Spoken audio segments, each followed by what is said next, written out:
The trade that split the NBA. Celtics, Jaylen Brown, and the Paul George fallout.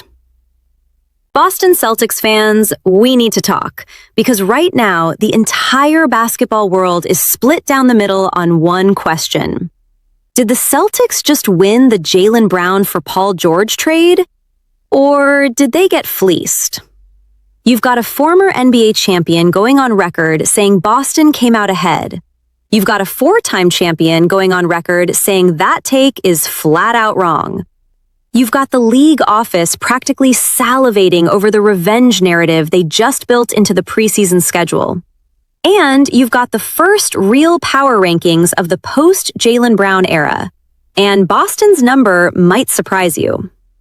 Today, we're breaking down all of it in order of what's actually blowing up right now. Stick around, because story number one is the one that's got Draymond Green fired up. Let's get into it. What's up, Celtics Nation? Welcome back to Celtics Daily Hub, your daily home for everything green and white. If you're new here, hit that subscribe button and ring the bell, because we are covering this Jaylen Brown, Paul George fallout every single day until training camp opens, and trust me, it is not slowing down. Before we dive in, drop a comment down below. Do you think the Celtics won this trade, lost it, or is it just too early to tell? I want to see where this fan base actually stands, because based on what the national media is saying, it is anything but unanimous. All right, let's start with the story that's dominating NBA Twitter right now. The trade debate, Tucker versus Draymond. So here's what happened. Former NBA champion PJ Tucker went on the Club 520 podcast and made a statement that immediately set the internet on fire. Tucker said flat out that he does not buy the popular narrative that the Celtics got the short end of the stick in this deal. His reasoning? He pointed straight to the playoffs. Tucker argued that if you actually go back and watch the postseason film, Paul George might have had the better series of the two, not Jaylen Brown. And if that's true, Tucker's logic goes, then how exactly does Philadelphia expect to beat a Boston team that now has both Jason Tatum and Paul George rolling together? Tucker didn't stop there either. He made it clear he's fully on board with the Paul George pairing, saying he'd rather have a Tatum and George duo than really anything Philadelphia is running out on paper. That's a bold statement, and it's the kind of take that either ages beautifully or gets replayed on every debate show in America come February. But here's where it gets even more interesting. Tucker went deeper into the why behind Paul George's down year with the Sixers last season.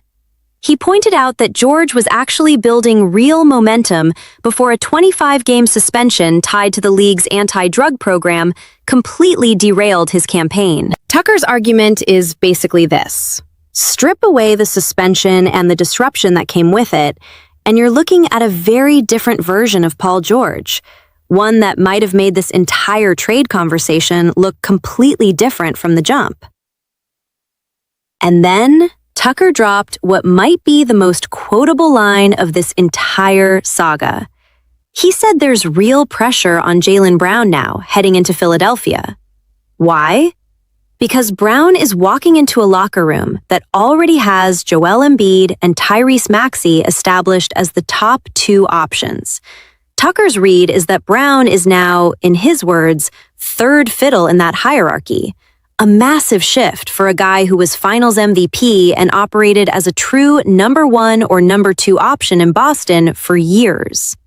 Meanwhile, George gets to slide into Boston's system as the clear second option behind Tatum, with way less pressure to be the guy every single night.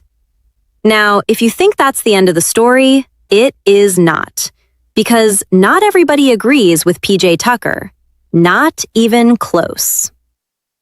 Golden State Warriors star Draymond Green heard Tucker's take, and he pushed back hard. Green's position is that calling this an even swap is honestly a little ridiculous when you actually break down the resumes involved.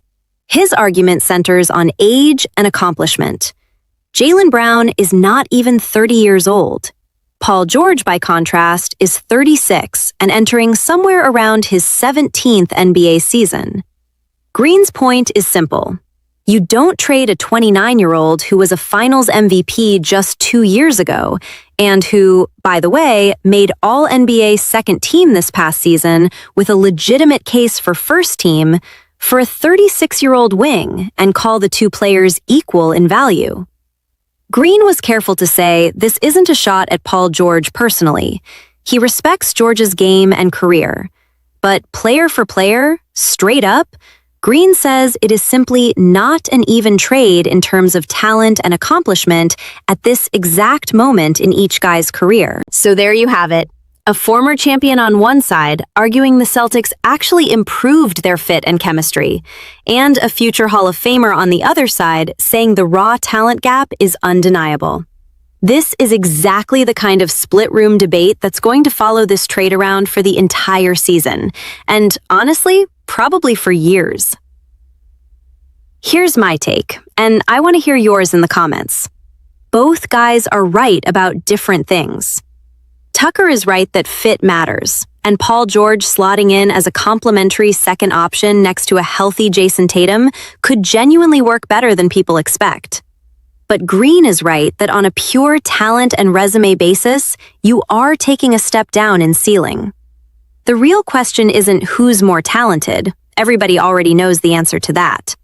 The real question is whether Boston's front office made the right value-for-value swap given George's age, injury history, and off-court situation last year. That's a totally different conversation, and it's one we won't have a real answer to until games start counting. Philly gets an early crack at revenge. All right, moving to story number 2, and this one is about to make the rivalry between these two teams even spicier than it already is. The NBA has released Boston's preseason schedule, and it turns out the league office decided to give everybody exactly what they wanted. The Celtics and the 76ers are set to face off not once, but twice before the regular season even tips off. The first meeting happens on Boston's home floor at TD Garden. The second one shifts down to Philadelphia, at their arena. So, assuming health cooperates, Jaylen Brown is going to get 2 separate opportunities to step onto a court against his former team before opening night has even happened. Think about the optics here. Brown spent his entire career in Boston up until this trade.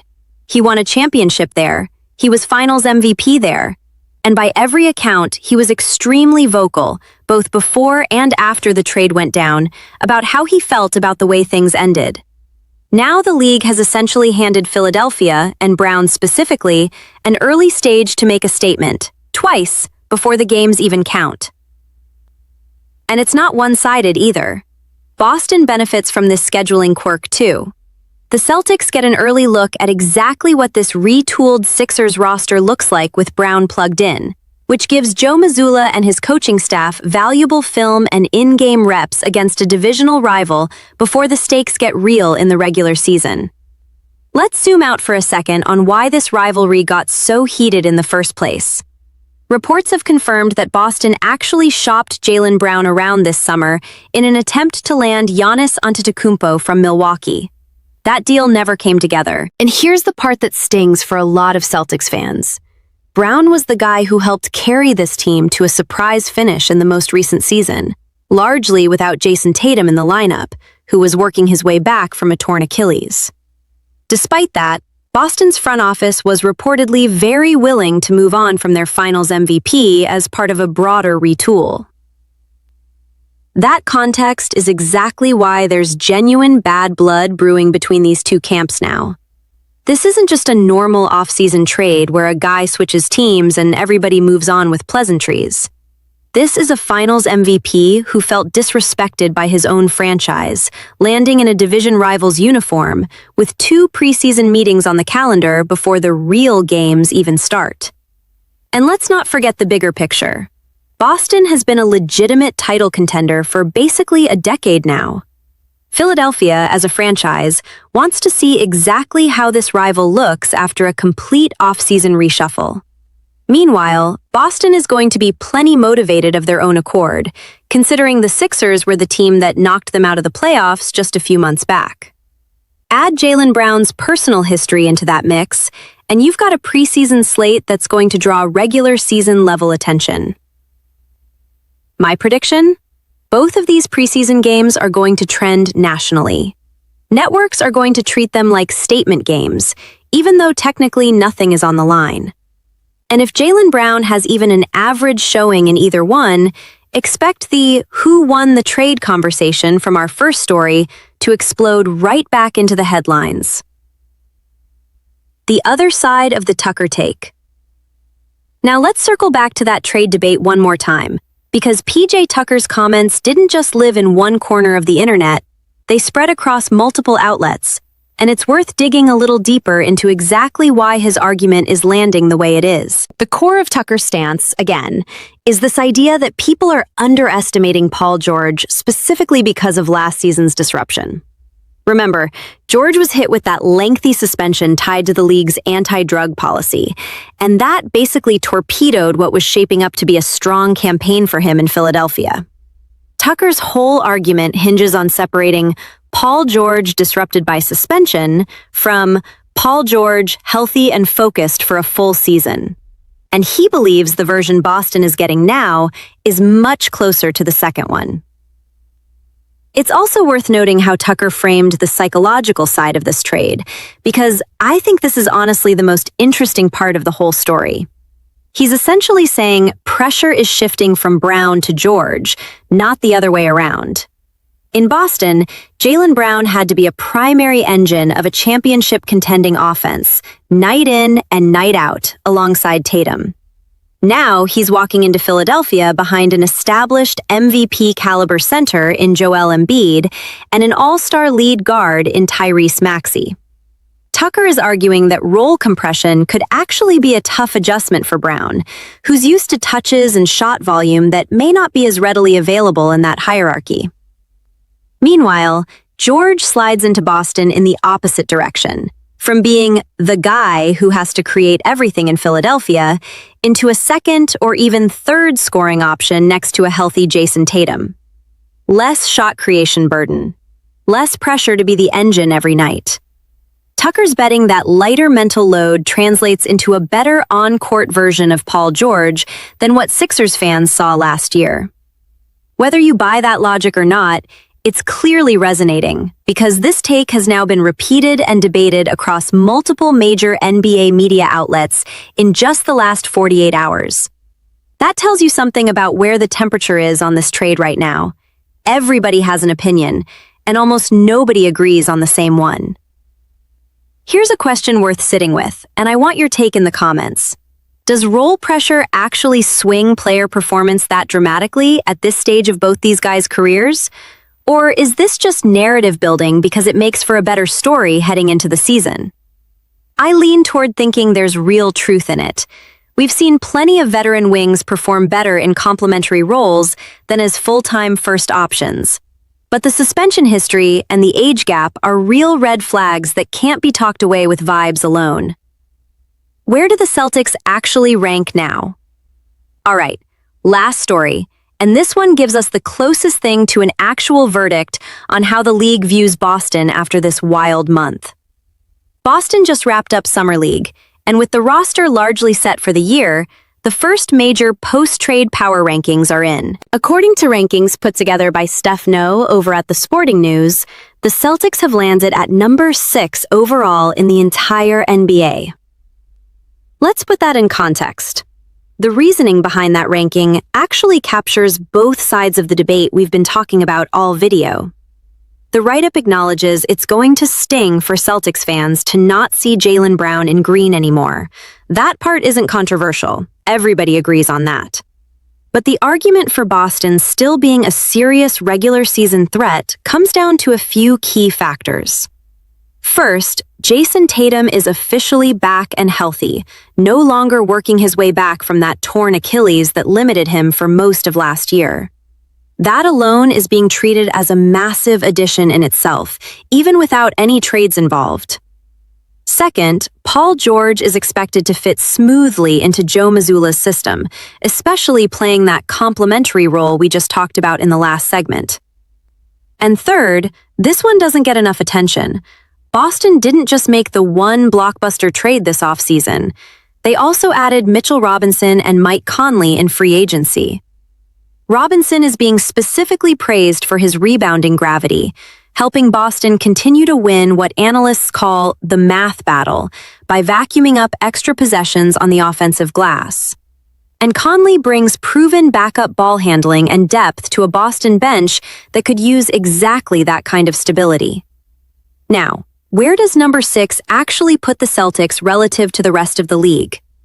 According to this same set of rankings, the Oklahoma City Thunder sit at the top spot, followed by the San Antonio Spurs, the Toronto Raptors, the New York Knicks, and the Houston Rockets rounding out the top 5 before Boston at number 6. The Raptors landing that high is being called one of the bigger surprises in the entire list, largely on the strength of Kawhi Leonard anchoring their defense. So here's the honest read on where Boston stands. This ranking basically confirms what both Tucker and Draymond Green were arguing, just from a more neutral, numbers-based angle. Yes, the Celtics likely take a step back in pure top-end talent by moving on from Jaylen Brown. But no, that does not mean they fall out of legitimate contention. A healthy Tatum, a complimentary Paul George, and quietly effective depth additions in Robinson and Conley are enough to keep Boston squarely in the championship conversation, at least on paper, heading into training camp. The real question, and this is the one that's going to define Boston's entire season, is whether 1J instead of 2 is enough to get through a playoff bracket that's clearly gotten tougher, with teams like Toronto and Oklahoma City surging. Regular season success, most people seem to agree, isn't really in question. Playoff success against elite competition is where this whole George for Brown swap will actually get judged. So let's recap where we landed today. Story 1. PJ Tucker says the Celtics won the Jaylen Brown trade. Draymond Green says that's not even close to accurate. And honestly, both of them make fair points depending on whether you're grading for talent or grading for fit. Story 2. The NBA just handed Philadelphia and Jaylen Brown 2 early preseason cracks at revenge against Boston, and this rivalry is only getting spicier from here. Story 3. Tucker's deeper reasoning suggests this trade might come down to a pressure swap between Brown and George, not just a talent swap. And Story 4.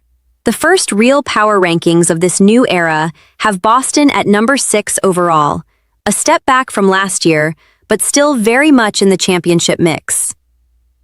If you had to bet right now, Celtics won the trade, Celtics lost the trade, or we genuinely don't know yet. Drop your answer in the comments below. I read every single one of them, and I'll be pulling the best takes for a follow-up video once preseason actually tips off. If this video kept you locked in, do me a favor and smash that like button, subscribe if you haven't already, and turn on notifications, because Celtics Daily Hub is going to be covering every single angle of this trade fallout as training camp approaches. We've got more breakdowns coming on how Paul George fits into Mazzulla's system, what Mitchell Robinson actually brings defensively, and a full preview of those 2 Sixers preseason matchups the moment we get closer to tip-off. Thanks for watching, Celtics Nation. I'll see you in the next one.